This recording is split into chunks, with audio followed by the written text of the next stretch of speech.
Kubor nakaslem jong unongsan Hima.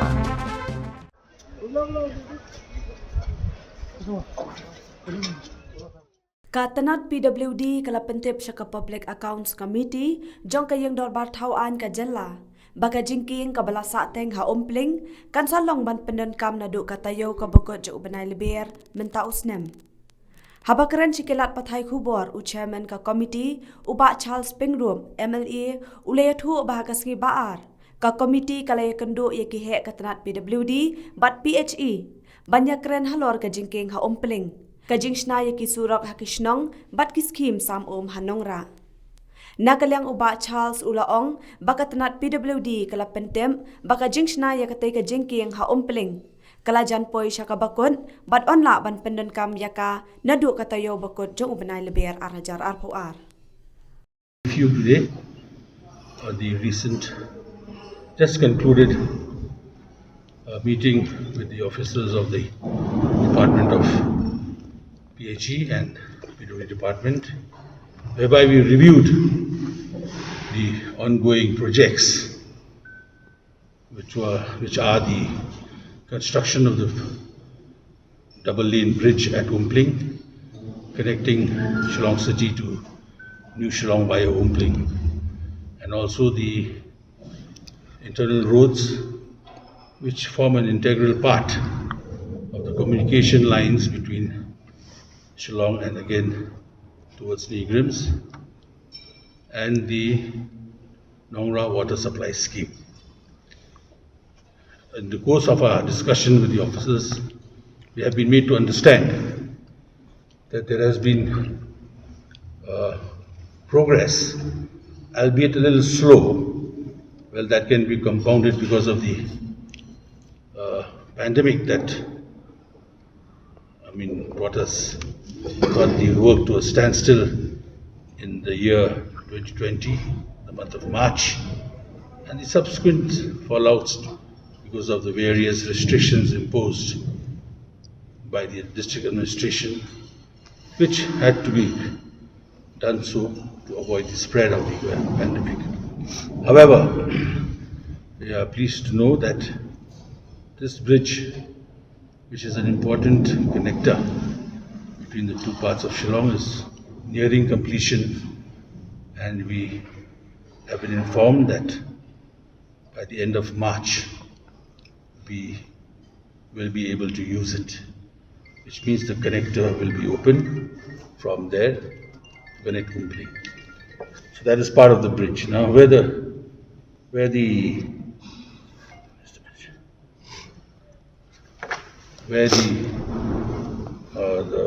water supply scheme of Nongra is concerned, that is of course of major concern because this was sanctioned way back in 2017-18. But due to certain reasons and the difficulty of the area which was chosen to build the raw water sump, that has taken a lot of time because of the nature of the soil, which is more of rock than anything else. That has slowed down the progress. But there also we have been informed that now by this year, I feel, it will not be very immediate, but by this year we should be able to draw water from that raw water sump for the residents of Nongra village itself. So they have proposed house connections, initially just the water supply of about 8 lakh litres per day, which will be augmented in the years to come, and we will be in the second stage. So in brief, that is what I would like to inform you. So any other ongoing projects that you have reviewed today, sir? Then we reviewed the roads, internal roads, which sanction has been made, and some work has been carried out. But that was very slow. So we have been informed today that all the schemes that were proposed under the rehabilitation and reconstruction of roads has been allotted to the contractor. So that's one good step in the right direction. Now it's up to the contractors to start and get the ball rolling. Because, again we come to the same point, these roads are feeding New Shillong.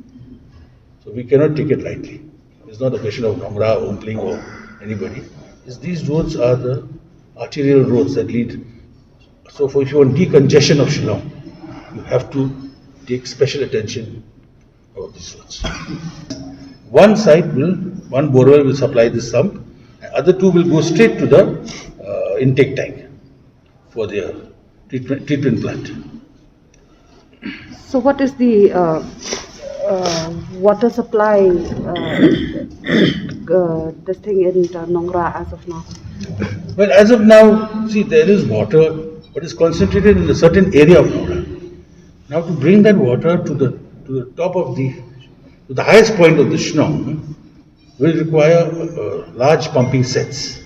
So that will be installed shortly. In the sense that the orders for these have been given. We were made to understand there are about 128 horsepower pumps. Those are big. Those are big pumps.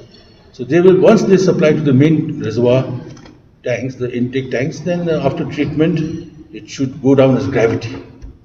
Initial target was 2,216 households. So of course, they will have to review that and renew it. But as of now, it is for that many households. We've been made to understand that, before the rains come, they'll have to complete the raw water sump. Otherwise, another year will pass. Because during the rainy season, you cannot construct the water sump. So by end of Jan, we have asked the engineers to start the construction of the pillars which will hold the slab that will cover the tank so that the water can collect there. Now, there may be a possibility that they will not be able to complete the base of the tank, the raw water sump, because of the rocks you saw today. Which means the cubic capacity of the tank will reduce to a certain extent, which I feel would be negligible. So, but as long as the water is coming in, pumping can be done twice a day also. There's no issue. In the initial stages, it was doing well. But soon as we started, I remember at that time, Honorable Deputy Chief Minister Roads, Mr. Tilsong, had told me that we shall start the bridge, and we had even laid the foundation stone. That time in the presence of Mr. A.L. Heck, and since I represent the other side of the constituency, and this side the late David Nangrom was the MLA. So we didn't put the foundation stone and the work started quite honest. But just months later, hardly half of a year later, in March 2020 we were hit by the COVID. When the COVID eased, then it started raining. So there in the rains you couldn't work. So we were getting a lot of complaints and let us say, a lot of insinuations that the legislators were not taking interest. But you can't ask a fellow to swim in the river and construct a bridge. And that is virtually impossible. So once the water went down, then they started again. So this is what today we have seen the progress. A little time was lost because there is a certain design of the bridge which needs two bearings, where the bridge sits on that. Now those bearings also took long to come. So that also pandemic. Again, pandemic, and that was also for different 24 months. They say 18 months, but as in reality, not the rains, the pandemic, 24 months should have been sufficient. Because it's just a concrete bridge. It's just abutments, concrete, then the girders are concrete, the slab is concrete, so it's not a very complicated design. And it has a load bearing capacity of 70 metric tons. So designing such a bridge is not a very difficult proposition. At the moment, we have been informed that there is no escalation. What is the project cost? 4.35 crores. So the expenses remain the same with this amount? As of now, as we speak. With the Secretary PWD, since our PWD department was present in a meeting today, I did raise the issue relating to the deplorable conditions of the road from Mauplang to Balat. Particularly the road from Mauplang up to Wailoi is in a really bad shape. Hundreds of vehicles, they ply through this road, coming through from all the way from the southwest Khasi Hills, meaning all the way from Ranikor, Then there are trucks plying, carrying coal. There are trucks, heavy vehicle traffic, and this road has really gone in a very bad shape. I did inquire from the Secretary PWD, and he stated that there is a proposal for an amount of rupees 50 crores from a scheme called NADER. So the NADER scheme, they have sent the projections, but I said that in the immediate circumstances, I think they should take up some minor repair work of the road because it is causing a lot of inconveniences to the travelers along this road. The last few weeks before the restrictions were imposed, we could see hundreds of buses and trucks and small vehicles plying with picnickers going all the way to Umkakoi and to the Lber area. So in this condition of the road, I had requested the PWD department to take up the repair works immediately. So they have assured, and we will see how it goes from here.